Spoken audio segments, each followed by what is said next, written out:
சேலம் மாவட்டம் ஓமலூர் அதிமுக புறநகர் கட்சி அலுவலகத்தில் அதிமுக பொதுச் செயலாளர் எடப்பாடி பழனிசாமி செய்தியாளர்களை சந்தித்து வருகிறார். அதனை பார்க்கலாம். சக்தி என்று சொன்னாரோ அந்த கட்சியிலே தன்னை இணைத்துக் கொண்டு இன்றைய தினம் அவர்களுக்காக அடிமை குரல் கொடுத்துக் கொண்டிருக்கின்ற காட்சி தொலைக்காட்சியிலே பார்த்தோம். அனைத்து இந்திய அண்ணா திராவிட முன்னேற்ற கழகத்தை பொறுத்தவரைக்கும் மக்களுக்காக சேவை செய்கின்ற கட்சி, மக்களுக்காக உழைக்கின்ற கட்சி, ஆட்சியிலே இருந்தாலும் இல்லாவிட்டாலும் மக்கள் பணி செய்வதிலே முதன்மையான கட்சி என்று சொன்னால் அது அனைத்து இந்திய அண்ணா திராவிட முன்னேற்ற கழக கட்சி தான்.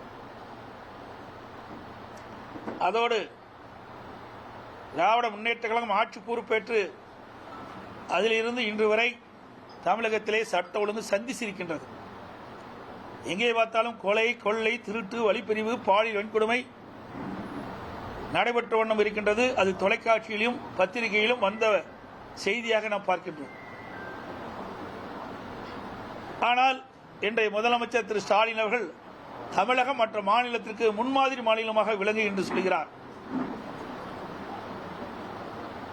நாட்டில் நிலவுகின்ற பிரச்சனையை என்ன என்று தெரியாது இருக்கின்ற ஒரே முதலமைச்சர் இன்றைய முதலமைச்சர் திரு ஸ்டாலின் ஒருவர் தான். அண்மையில் நேற்றைய தினம் வலைதளத்தில் இருந்த ஒரு செய்தி, இதையாவது பார்த்து முதலமைச்சர் நடவடிக்கை எடுப்பார் என்று நான் கருதுகிறேன்.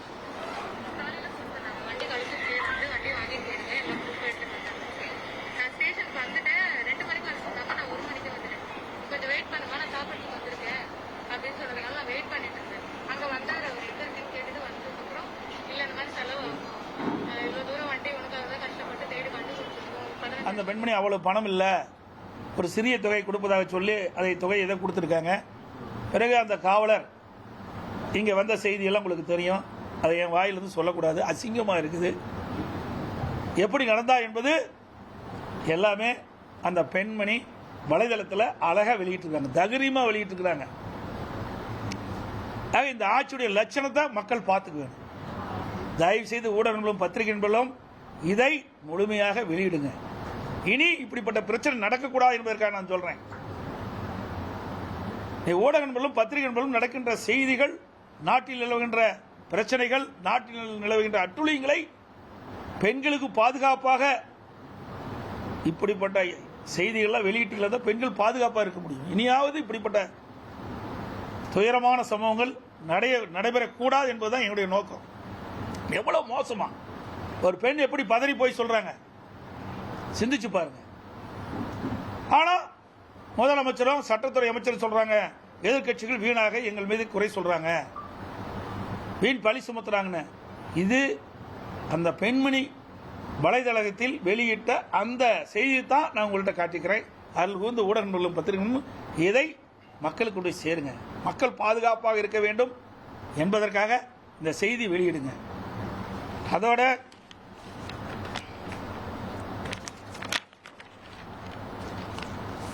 நான் ஏற்கனவே டெல்லி சென்று உள்துறை அமைச்சரை சந்தித்த பொழுது தமிழ்நாட்டிற்கு தேவையான நிதி பல துறைகள் வராமல் நிலுவையில் இருக்கின்றது, அதை விடுவிக்க வேண்டும் என்று கோரிக்கை மனு கொடுத்தோம். நானும் நாடாளுமன்ற மூத்த கட்சி நிர்வாகிகளும் சென்று உள்துறை அமைச்சர் அவர்களை அவர் இல்லத்திலே சந்தித்து கோரிக்கை மனு அளித்தோம். அதன் அடிப்படையிலே 100 நாள் வேலை திட்டத்திற்கு தேவையான நிதியை ஒதுக்கீடு செய்திருக்கின்றார். அதோடு மெட்ரோ ரயில் திட்டம் கட்டம் 2க்கு நிலுவை நிதி அதையும் ஒதுக்கீடு செய்திருக்கின்றார். ஜாதிவாரி கணக்கெடுப்பு எடுக்க வேண்டும் என்று அண்மையில் அறிவித்திருக்கின்றார். ஆக நாங்கள் கொடுக்கப்பட்ட சில கோரிக்கைகள் இன்னைக்கு நிறைவேற்றப்பட்டிருக்கின்றன.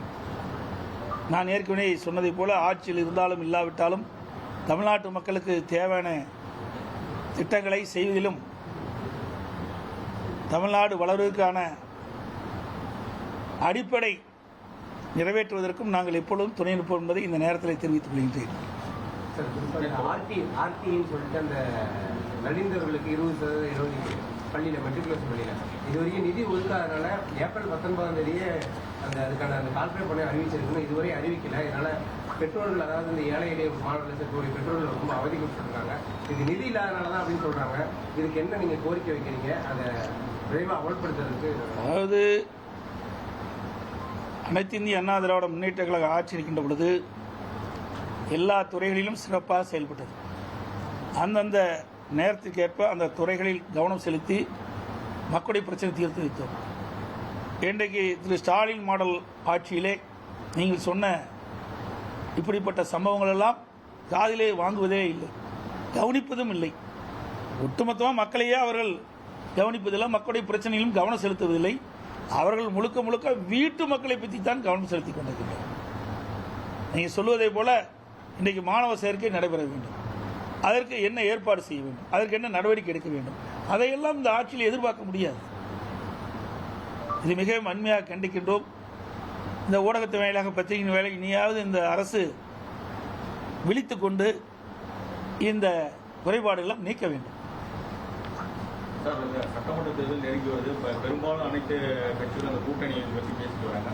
நீங்கள் அடுத்த கட்டம் உங்களுடைய நாங்கள் தான் கூட்டணி பேச்சுவார்த்தை ஆரம்பித்து முதல்ல பாரதிய ஜனதா கட்சியோட எங்கள் கூட்டணி அமைக்கப்பட்டுகின்றன.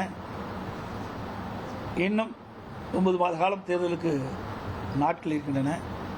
9 மாத காலத்திற்குள் இன்னும் பல கட்சிகள் எங்கள் கூட்டணியில் இணையும் என்பதை தெரிவித்துக் கொள்கிறேன். சார், ஆனாலும் இந்த தேமுதிக சார்பில் எல்கே சுதீஷ் கூட சொன்னார், எங்களுக்கு வந்து அந்த மாநிலங்களவையில் ஒரு சீட்டு தரேன்னு சொன்னாங்க, அதனால தான் நான் தேர்தலில் அதை பற்றி பின்பு தெளிவாக உங்களுக்கு பத்திரிகையாளர் ஊடகங்களுக்கு தெரிவிக்கப்படும். அரசு துறையில் அவுட் சோர்சிங் அதிகமாகிட்டு இருக்கு, இல்லை அரசு வேலைக்கு வரவங்களுக்கு என்னைக்கும் வந்து குறைஞ்சிட்டு இருக்கு. எப்படி பார்க்குறீங்க? இப்போ 150 ஜியோட அதிகமாக இம்ப்ளிமெண்ட் பண்ணிட்டு இருக்காங்க. குறிப்பாக அந்த காவலர்கள்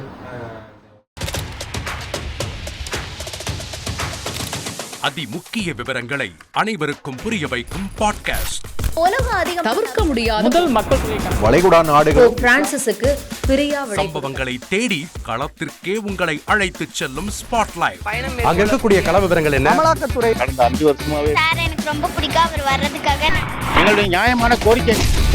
Even at the cost of stopping. பார்வையாளர்களையும் செய்திக்குள் பங்கெடுக்க செய்யும் மக்கள் குரல்.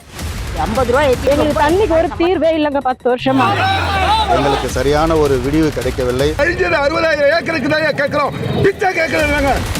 புத்தம் புதிதாக வித்தியாசமாக ஹெலிகாப்டர்களின் உதவி என்ன படிக்கலான்றதுல பேரண்ட்ஸும் என்கரேஜ் பண்ணணும், ஸ்டூடெண்ட்ஸும் தேர்வு செஞ்சு. எனக்கும் சீமானனுக்கும் பெரிய வித்தியாசம் இல்லைங்க. ஒரு பாயிண்டா சொல்லணும். உங்களுக்கான தலைவர்களை பொழுதுபோக்கு தளத்தில் தேடாதீர்கள், போராட்ட களத்தில் தேடுங்கள். அனைத்தும் உங்களுக்காக. எப்போதும் இணைந்திருங்கள் தந்தி டிவியுடன். தவிர்க்க முடியாத தம்ப்நெயில்ஸ், கலக்கலான கண்டென்ட்ஸ், சினிமாவும் சீரியஸ் பிரச்சனைகளும், சும்மாவே ராம் சரண் தளபதி விஜய் எப்படா பெரிய கலகலப்பும் கைகலப்பும். Me too, love you. Thank you so much. அவர்கள் மாஸ் ஏத்துறது ஏற்ற தெரிக்குதுனாலே டன்னு தான். பிரேக்கே இல்லாமல் பிரேக்கிங் நியூஸ் சொல்லும் தந்தி டிவி ஆப். இன்ஸ்டா தலைமுறை வரை இறங்கி அடிக்கும் தந்தி டிவியின் டிஜிட்டல் எக்ஸ்க்ளூசிவ். பாடி காமிச்சிங்க, அதை விட மோசம். இல்ல பாடி காமிச்சிங்கன்னா அது இன்னும் வெரி பேட். தந்தி டிவி ஆப்பை இலவசமா டவுன்லோட் செய்யுங்க. ஃபாலோ பண்ணுங்க, சப்ஸ்கிரைப் பண்ணுங்க, என்ஜாய் பண்ணுங்க.